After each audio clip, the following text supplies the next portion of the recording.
Hello, and welcome to this week's episode of the Wealth Conversation podcast with me, Tsitsi.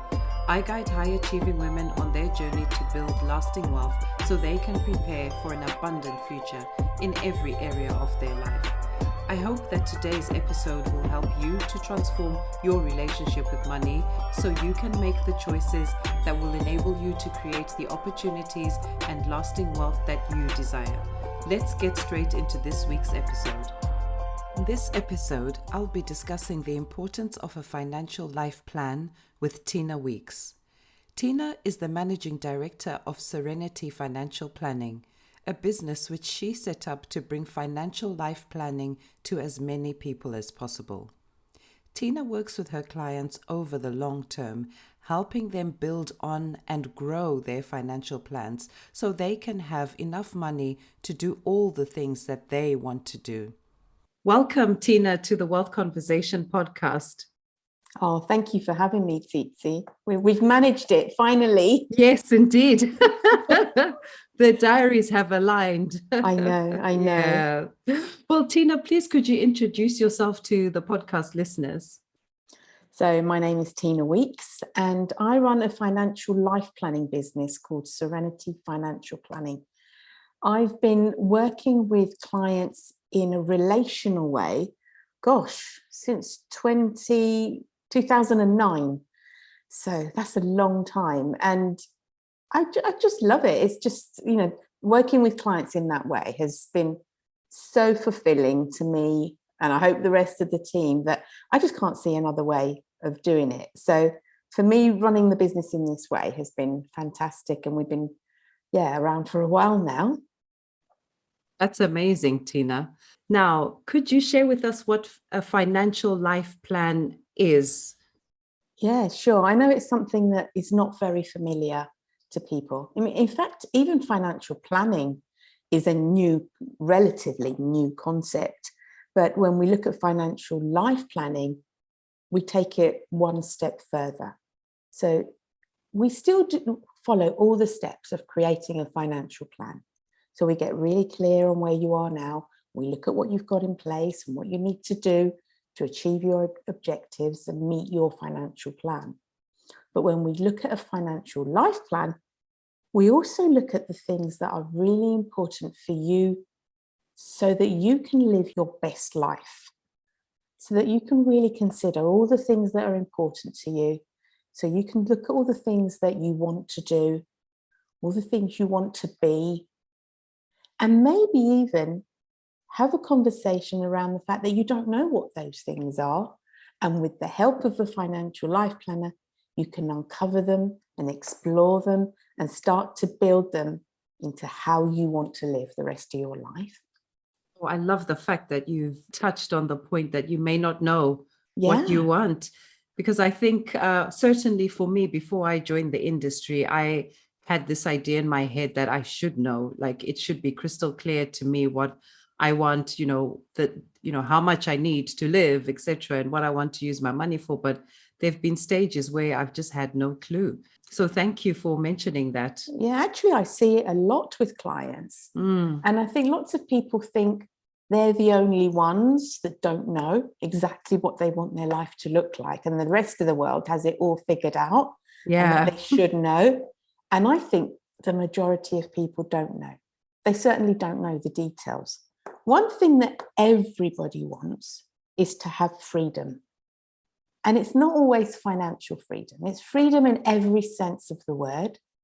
That is a common thread that we all have, something that we all want to have in our lives. But the details around how to achieve that varies from person to person.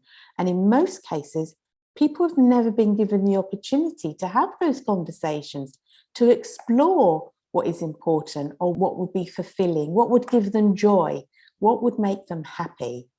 And a conversation with a financial life planner helps you uncover those things, explore those things, look at, try to imagine what your best life looks like, build that vision, make it really strong, and then actually use the money to make the life plan come to life. And I'm never surprised to hear that people don't always know. If you know, great. We'll start straight away building that vision, helping you live it, helping you get excited about it. But if you don't know, there's just an extra step at the beginning where we'll help you figure out what those things are. And over the course of doing this work over so many years, it's taken me a long time to try and figure out a way of explaining what it is, this extra bit that we do.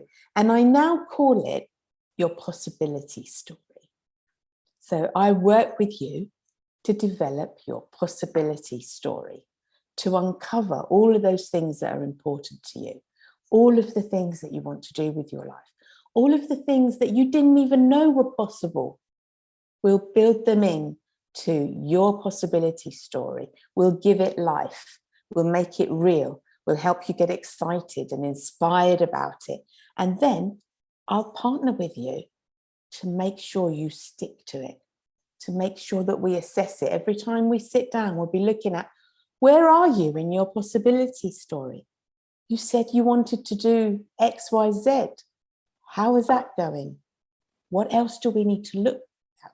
How can we help you really become accountable for all of the steps that are important for you to follow to bring your possibility story to life?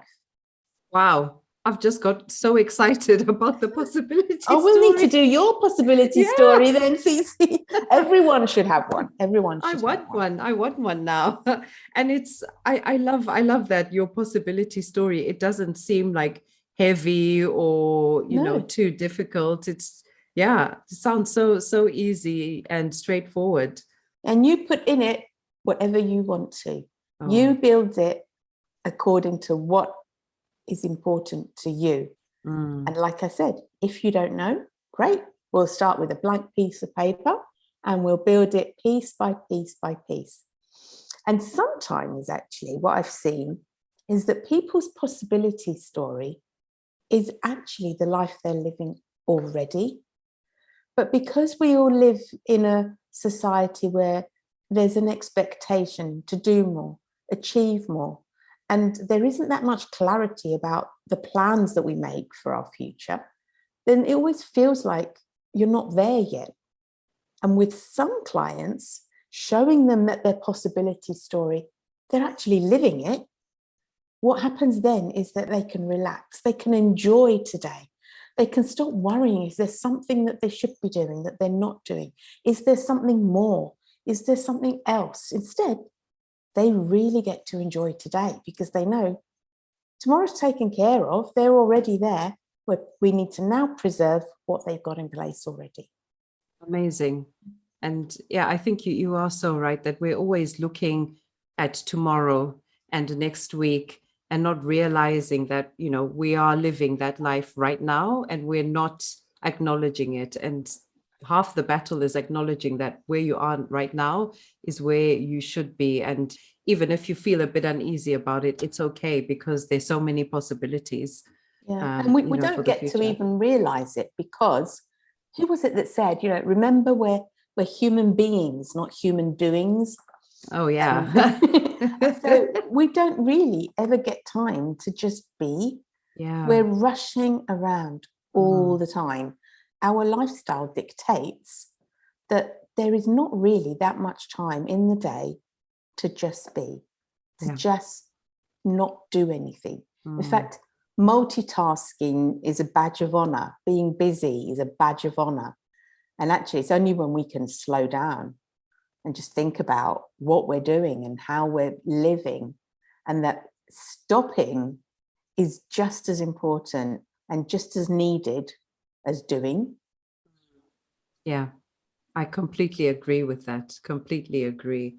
And talking about, being busy and that being a badge of honor, that tends to be something that a lot of women kind of focus on, or end up spending a lot of time doing, because for centuries, it's, women have been labeled as the multitaskers, etc.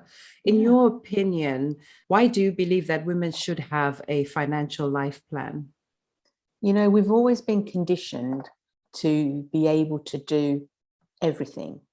there is an expectation on women, whether we like it or not, that they are the ones that will deal with the majority of the childcare, that they will deal with the running of the home. And then when things in life over the decades started to improve for women and women started to work and have careers, that expectation of the childcare and the home life wasn't taken away.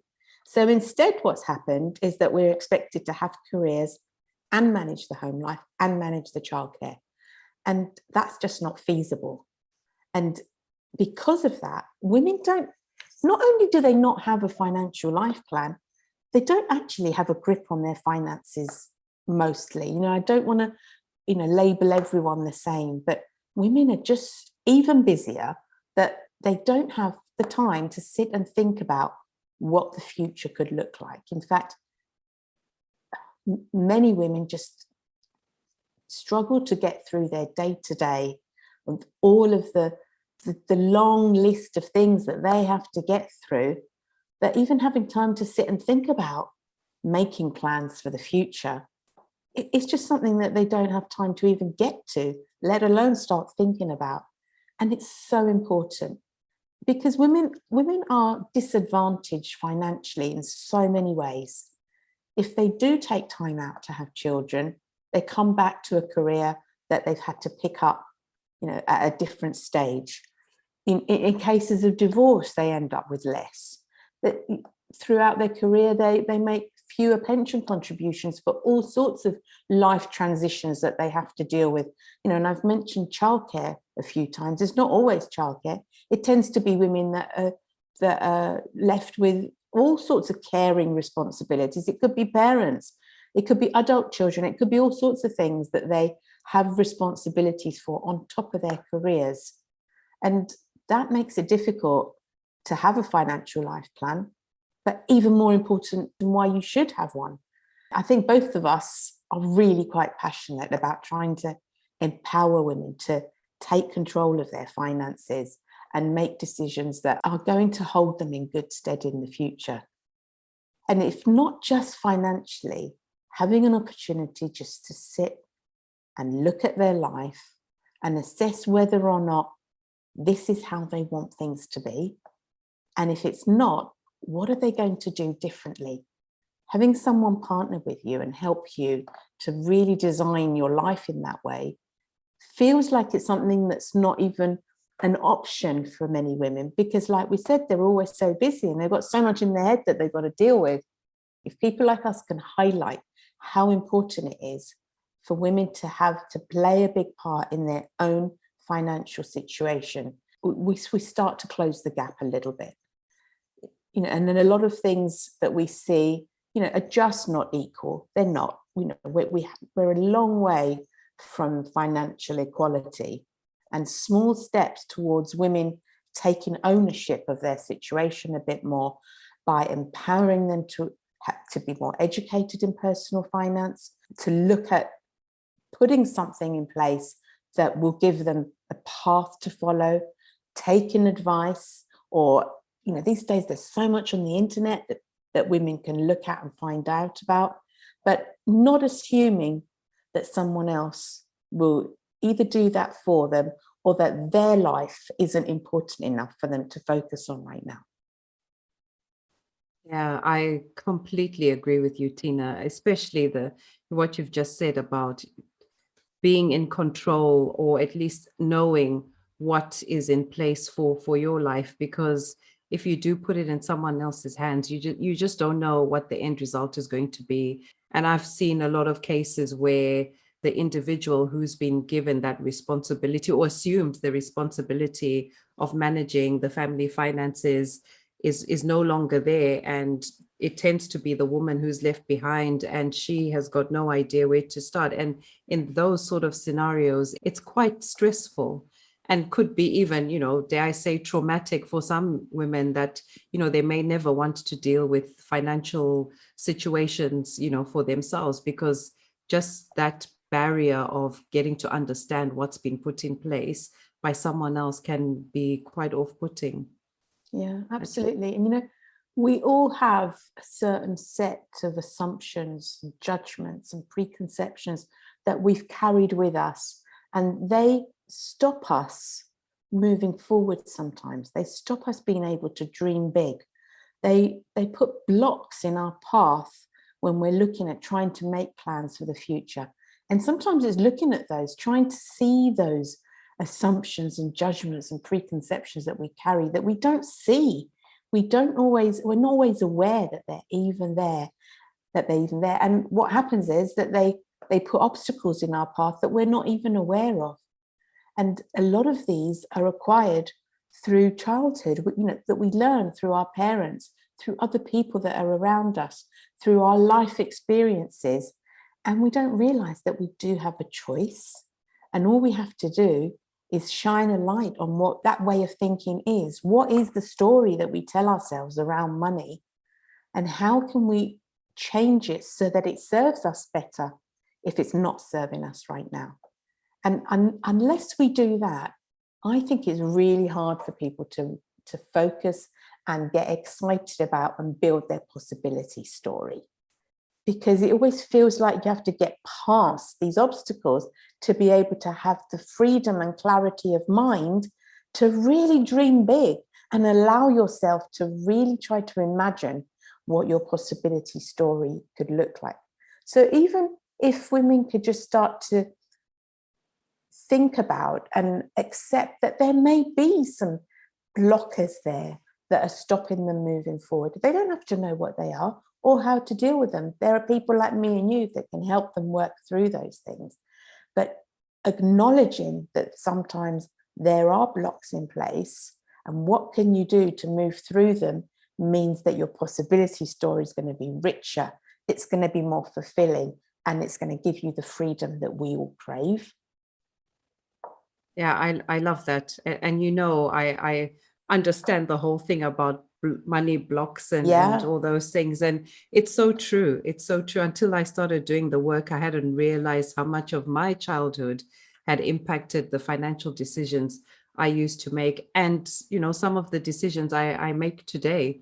And it's about, once you understand where some of these decisions are coming from, then you can sort of manage your finances better or start planning better for the future and making sure that they don't impact you negatively going forward. And as you know, just becoming aware of what those blocks are. What is the story that you've been telling yourself all the years? How can you see it when you couldn't see it before? And often it's just about deciding to start to look at what's there. Because we just walk through life sometimes like robots and we don't even know that we're living unconsciously. And when we start to look at the different components that make an impact on our life, we see things differently and then we can choose. Yep. Because the challenge is to be able to identify our thoughts and our beliefs and then challenge them. And so many people go through life not doing that. If you can challenge your beliefs, you can turn them around. You can ask, is this belief serving me right now?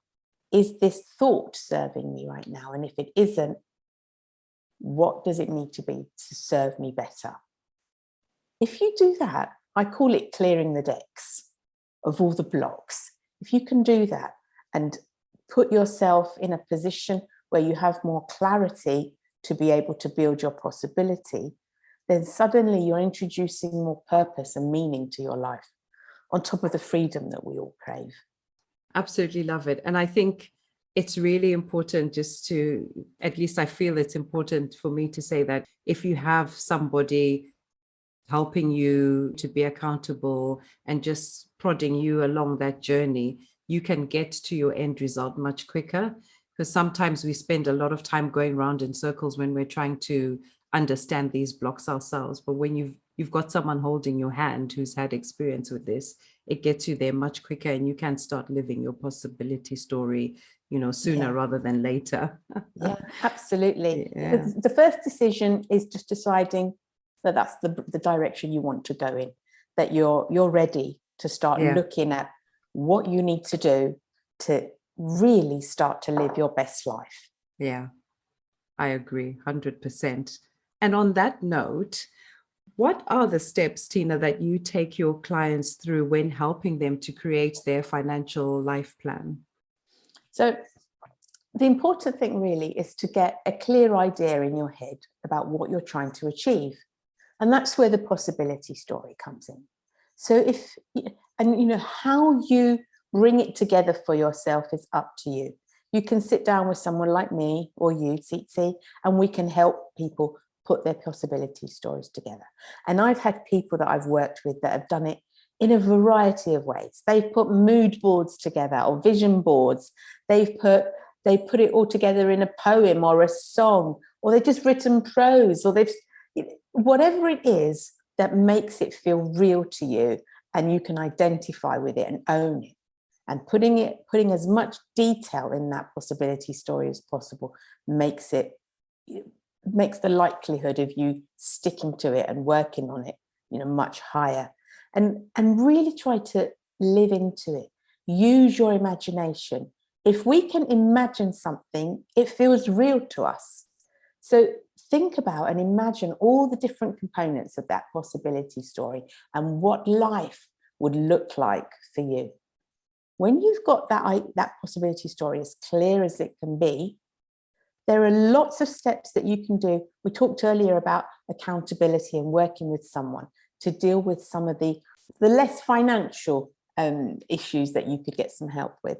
But once you've got some clarity around the possibility story, to start thinking about what resources do you need to make your possibility story come to life.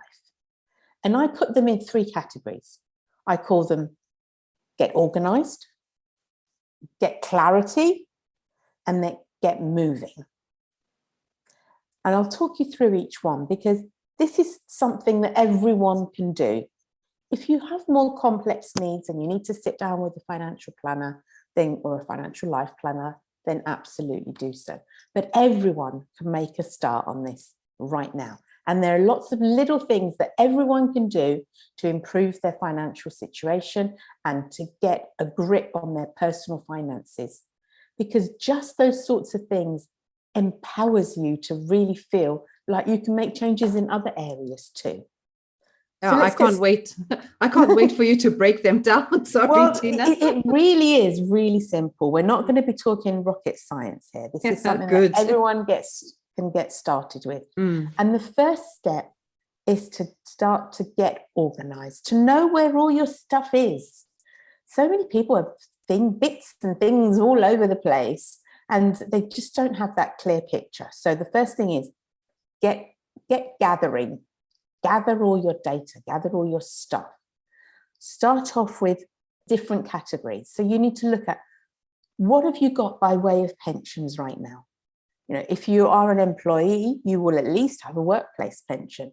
Do you understand the details of it? Do you understand what goes in, where it goes, how much your employer pays in, how much you pay in? So go and find the paperwork that you've been given around that. Have you got any other pensions? Do the same. What about any investments? Now, investments and savings, they're two separate things. Investments, we're talking about investing money for the long term. And of course, that always involves risk. And then when we're talking about savings, we're talking about cash on deposit mainly. And of course, some would say that has a risk too, the risk of inflation.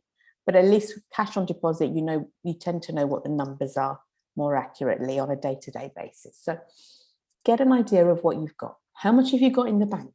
Have you got any money in an ISA? Have you got any money in another investment vehicle? How much have you got? Where is it? Where is that money? And start to just bring it all together. What about any other investments that don't fall into, normal categories? Have you got anything unusual? Find the information and start to bring that together too. And then what about debt? Have you got a mortgage? Who's it with? What's your interest rate? Are you on a special deal right now? When does that run out? What about credit cards? How many have you got? What is the balance? What's the interest rate? It's really important. And part of your plan would be how to pay down any debt. Mortgages we're used to having long term, and they're secured against a property and they're designed often to go 25 plus years. But, credit cards can be really expensive if they're not dealt with and managed for the short term. And short-term loans fall in that category too.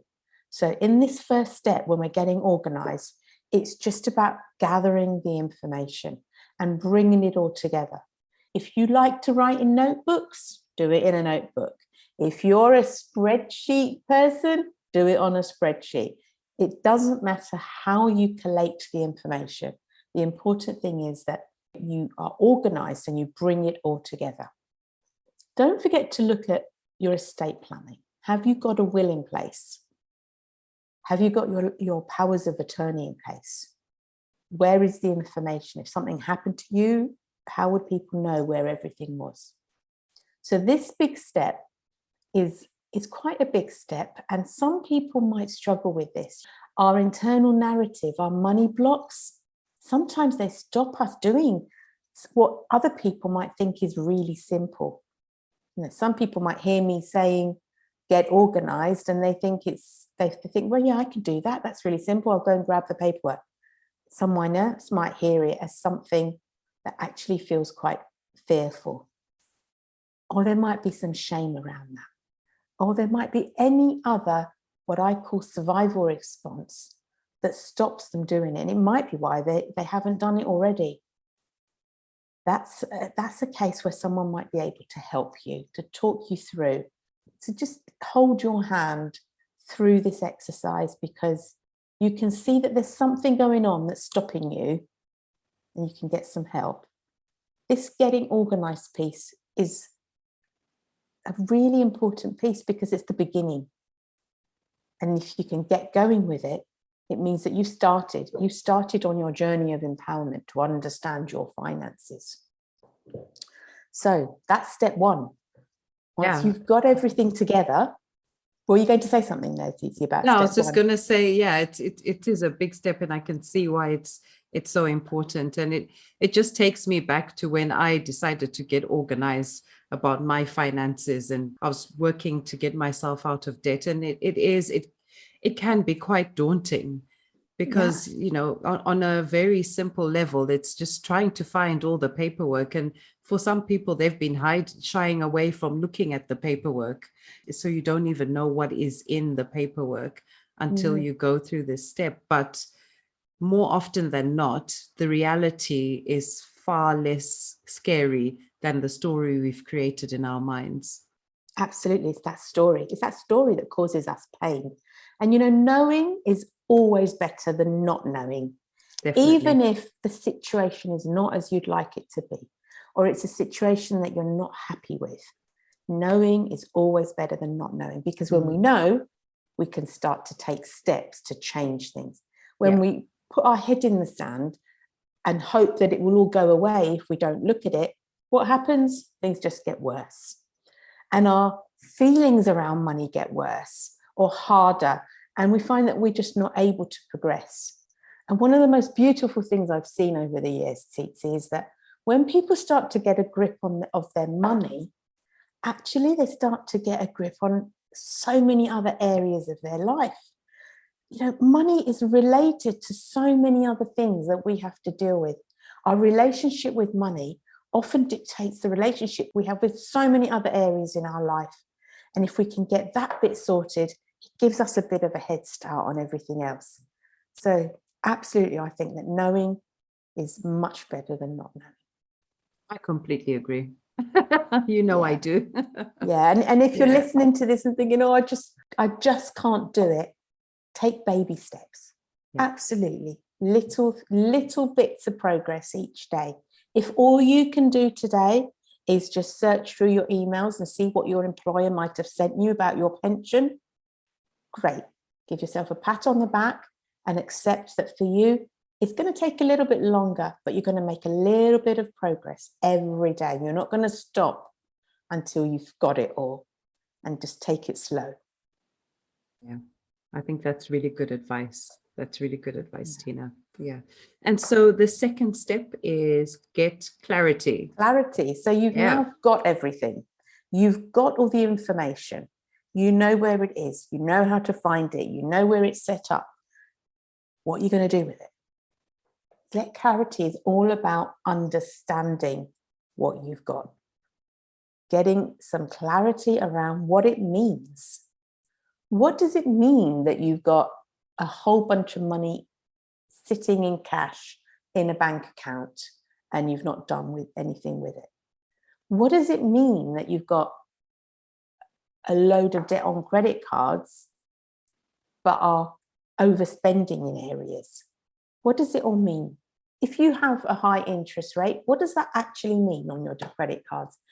What is the actual impact of your monthly payments and the way that debt is repaid? Are you able to understand how that works? Exactly the same with all these other areas that we mentioned. Do you understand enough about your individual pieces of your financial planning puzzle, if you like? Can you identify what you don't understand? You don't have to understand it in every single detail of it, because there are people that can help you and explain it to you. But the first thing is to get what you do understand and what you don't understand. A lot of the understanding around these different components, a lot of it you can find out for yourself. There's so much information on the internet, as we said earlier. But if you can identify an area that you don't have an understanding, that's when you call in some help. It could be that some friends, family, colleagues can answer your questions. You might say to a colleague, I've been looking at the workplace pension and I don't really understand how it works. Can you talk me through it? Or your HR department. If you don't have access to immediate answers to those questions, you can ask yourself, who else can I go to? It might be a financial coach. It might be a financial planner. There are options out there for you to try and get answers to your questions so you can understand what you have in place. Because now you've got it all together, understanding it is definitely the next step. Because unless you understand it, you can't decide whether or not it's right for you or whether or not you should be doing something. So understanding is a massive piece here, and that's why it's the second step. Get clarity. Yeah, another big step, but I think you've explained it really well, how you can't get clarity if you haven't organized your information and your data. It's almost impossible to get true clarity if you haven't done the first step. Yeah, it doesn't always sit together. No. You can't see the connection between everything. And you might understand something and miss something out if you haven't completely got everything together. So that's first step is really important. The second step moves you on, is also really important, and it gets you on the path to starting to move forward. What we want is for people to take action. And to take action, they need to be able to really understand what it is they're trying to achieve. And ultimately, the only real reason to understand your finances is so that you can live your possibility story and have the freedom that you want. Which takes us to step number 3, which is get moving. Yeah. Once you've understood what you've got in place, you can start to see what you need to do to start to get closer and closer to your possibility story. Often it will be something financial. For example, you might see that the interest rate you're paying on your credit card is pretty high, and you might either decide to switch it to a more favorable interest rate environment, or you might decide, well, I've got all that cash. Why am I saving if I owe money on a credit card? So those are the sorts of conversations you can have either with yourself or with someone that can help guide you on what you should be doing to rearrange things as they are in a much more favorable way, and to decide and to see what you need to do to move closer, sometimes very slowly, but that doesn't matter, to move closer to your possibility story. If, for example, your possibility story involves a certain level of income at a later date in your life, and I don't really like to use the word retirement, because people these days, it's not very common for people just to work 30 years and then just stop. People are working in a different way. Often if they're doing something they love, they want to keep doing it. I know I never want to stop doing this, for example. So if they're looking to have a certain level of income in their later life that might not involve working so hard, what do they need to do now to get to that point? How much of their current income do they need to put aside? Once they get real clarity around things like where they're spending their money, that's a really important piece in step 2. Are you understanding where your money's going right now? And in step 3, the get moving, can you positively affect your situation by taking control of your spending habits, by choosing what you spend your money on? Because so often we don't even look, we're spending unconsciously, an extra thing here or there, and it all adds up. And actually what we find is quite a big chunk of our income has gone onto items that we have spent unconsciously. And if you choose to spend that money, that's all well and good. But when it happens without thinking, it takes your power away. Yeah, I think that get moving is a very important step. And as you were talking, I was just thinking about moments recently where I have found myself doing some unconscious spending. Yeah, we all do, because that's what we're conditioned to do. Yeah. It's so easy for us to just get online now and spend. Sometimes I sit down with clients who struggle with their spending, and we have to do things like make it hard for them to spend. If your credit cards are automatically listed on a shopping site, remove them, make it hard, so that if you have to buy something, you have to re-enter all the information. Just that puts people off sometimes.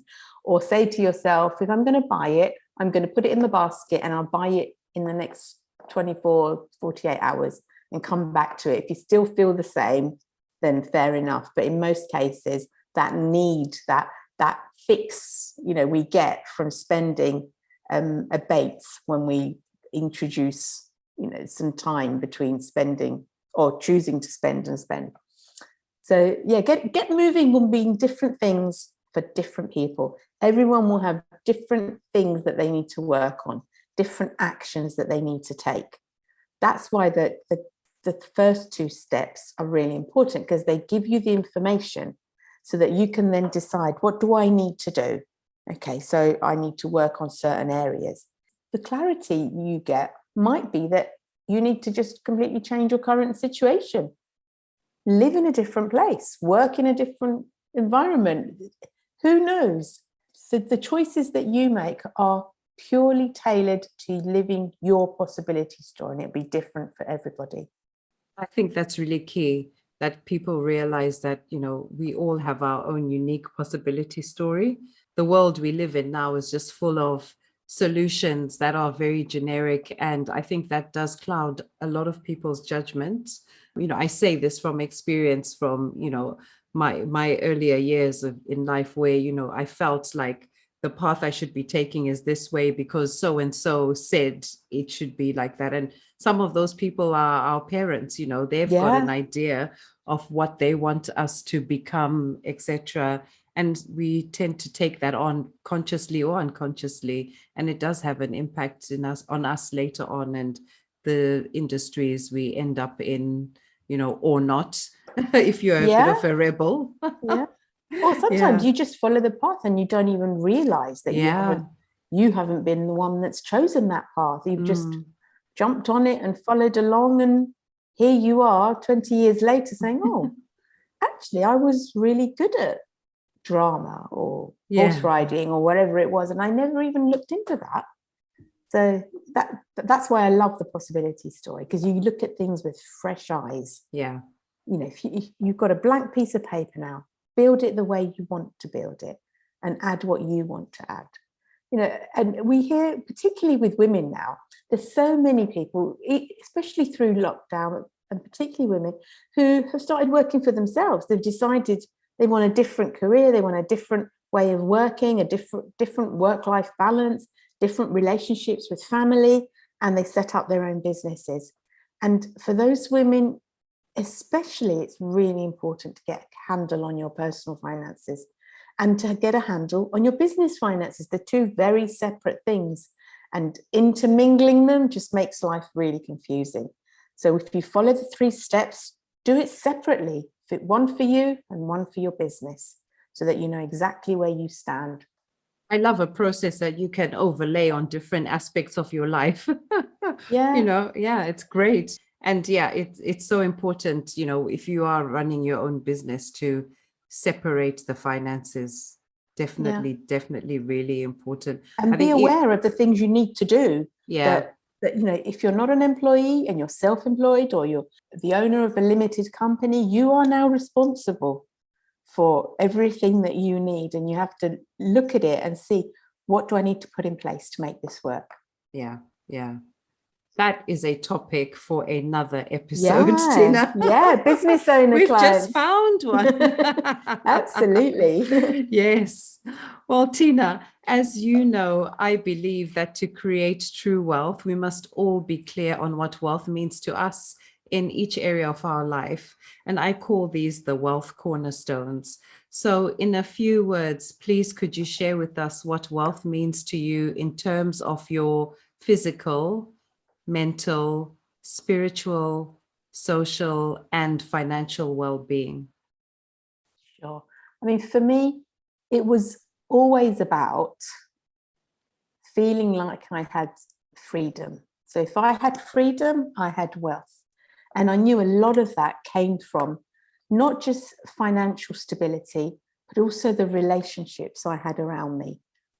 I knew that true wealth for me were the people I had around me, who I loved and who loved me.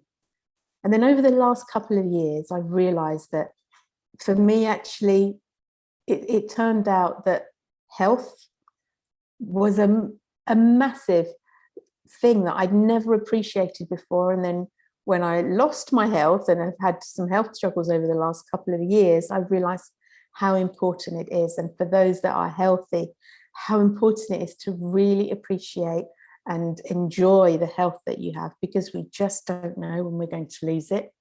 Yeah, it's so true that physical well-being and the health piece is so key. We don't realize how important it is until something happens. And actually, this year for me is a year when I'm focusing on my physical well-being, because I've been focusing on every other area except that, thinking that my body will just continue to carry me. And there have been moments where it's kind of said, sorry. And so many people are guilty of neglecting themselves physically. But really, what you're asking your body to do is to take you on this journey that you want it to take you on, without fuel in the tank, without the ability to make that journey with you. And it's a massive thing. We should definitely focus on our bodies, our physical and mental well-being, so that actually we've got what we need to move forward and take action and live the life we want to live. I absolutely love that. Thank you so much for sharing that definition with us. How can listeners get in touch with you if they want to work with you, or if they need help creating their possibility story? Oh, thanks for asking that, Tsitsi. So the website is serenityfp.com. You'll also find me, Tina Weeks, on LinkedIn, on Instagram, on Twitter. On Twitter, I'm the finance coach. So feel free to connect. And if I can help in any way, I'd be happy to. Brilliant. I'll put all the links in the show notes, so it's easy for listeners to get in touch with you. Oh, Tina, thank you so much for being a guest on the podcast. I've been so looking forward to this conversation, and I know that the listeners are going to benefit so much from what you've shared on this episode. Oh, me too, Tsitsi. I really enjoyed it. Thank you so much. Thank you for listening to this week's episode. Connect with me at The Wealth Conversation on Facebook and Instagram so we can continue the discussion. Also, if you enjoy tuning into this podcast, make sure to leave a rating and review everywhere you listen to podcasts, including Apple Podcasts, Spotify, and YouTube. Until next week, stay focused on becoming the designer of your financial future.